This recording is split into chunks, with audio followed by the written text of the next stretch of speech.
நமது பிரபஞ்சத்தில் உள்ள அனைவருக்கும் நம் பாரத பூமியில் மகாபாரதம் இனிதே நடந்து முடிந்தது என்பது தெரியுமல்லவா? நம் பிரபஞ்சத்தைப் போலவே மற்ற பிரபஞ்சங்கள் இருப்பவை ஏராளம். ஒவ்வொரு பிரபஞ்சத்திற்கும் தனித்தனி கால வரிசை என்பது உண்டு. காலத்தை யாராலும் கணிக்க இயலாது. அப்படிப்பட்ட கால வரிசையானது தன் போக்கை மாற்றி நமக்கு பிடித்த மகாபாரத கதைகளை மற்ற பிரபஞ்சத்தில் மாற்றி அமைத்திருந்தால் என்ன ஆகியிருக்கும் என்பது சுவாரஸ்யமான ஒன்று.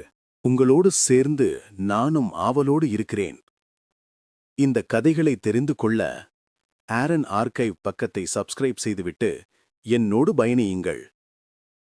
பாண்டு மகாராஜ் இந்த பிரபஞ்சத்திலும் மானாக இருக்கும் மகரிஷி கீத்தமரை வதைக்கிறார். மகரிஷி கீத்தமர், இந்த முறையும் நீ எந்த பெண்ணுடனாவது கலவி கொண்டால் மரணமடைவாய் என்று சாபம் விடுகிறார். குந்தி பாண்டுவின் ஏக்கத்தைப் போக்க முதல் மந்திரத்தைக் கொண்டு தர்மராஜனிடம் யுதிஷ்டிரனை பெறுகிறாள். பிறகு வாயு பகவானிடம் பீமனை பெறுகிறாள்.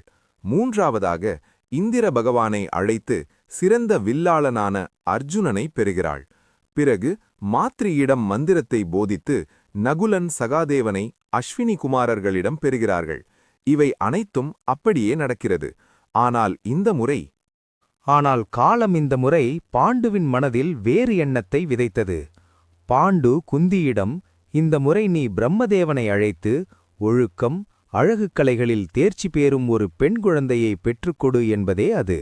அவளும் பிரம்மதேவனை அழைக்க அவர் அகிலமே அவளை பாண்டவர்களின் முதல் பேர் கொண்டு யுபீன சகா என்று அழைக்கப் பெறுவாள் என்று கூறிவிட்டுச் செல்கிறார். பாண்டவர்கள் தங்கள் தங்கை மீது அளப்பரிய அன்பை பொழிந்து விளையாடி மகிழ்ச்சியோடு இருக்கின்றனர். பாண்டுவும் தனக்கு தெரிந்த கதைகள் ஒற்றுமையாக இருக்க வேண்டும் என்ற நல்ல எண்ணத்தை போதிக்க, ஆனால் காலம் சீக்கிரம் அந்த நேரத்தை கொண்டு வந்தது. மாத்ரியோடு கலந்ததினால் பாண்டு இயற்கை எய்துகிறார்.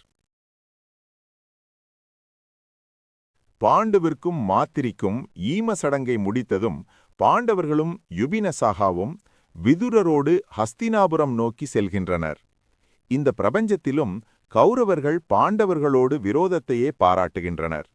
ஆனால் ஹஸ்தினாபுரத்தில் துச்சலையும் யுபினசாகாவும் அன்பு சகோதரிகளாக வலம் வருகின்றனர். நாளுக்கு நாள் கௌரவர் பாண்டவர்களுக்கு இடையில் சண்டை வலுத்து கொண்டே போகிறது. அப்போதுதான் விளையாண்டு கொண்டிருந்த வேளையில் பந்தை கிணற்றில் வீச, அங்கே வந்த துரோணர் அதை தன் வித்தையால் எடுத்து கொடுக்க, அதை வாங்கிக் கொண்டு வந்து அர்ஜுனன் பீஷ்மரிடம் காமிக்க, விதுரரும் பீஷ்மரும் அனைவரையும் குருகுலம் அனுப்ப முடிவு செய்கின்றனர்.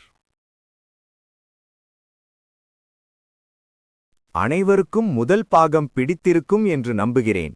இனி யுபினசகாவின் வாழ்வில் நடக்கும் திருப்பத்தை இரண்டாம் பாகத்தில் காணலாம். இதுபோன்ற கதைகளுக்கு, தகவல்களுக்கு ஆரோன்ஸ் ஆர்கைவ் பக்கத்தை சப்ஸ்கிரைப் செய்யவும்.